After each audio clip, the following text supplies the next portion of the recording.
Hi, this is Pat Little from Idelic with another 60 seconds of safety. Today I'd like to talk about artificial intelligence in trucking.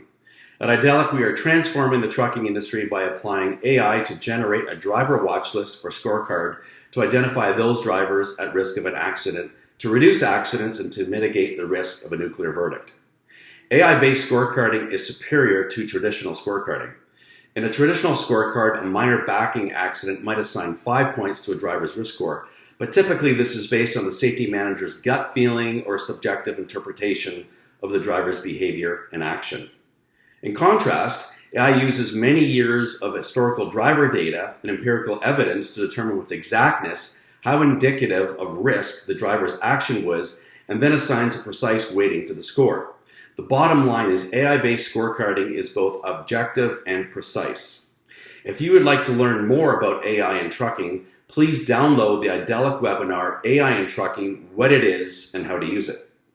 Matt McClelland, Innovation Strategist at Covenant Transport, and Chris Orban, VP of Data Science at Trimble, joined Idelic's founder and co-CEO Hayden Cardiff for a discussion on AI in trucking and how fleets are using it today. Watch the recording to learn what the AI landscape for fleets really is and how your fleet can best prepare for the future of trucking technology. And we look forward to your feedback.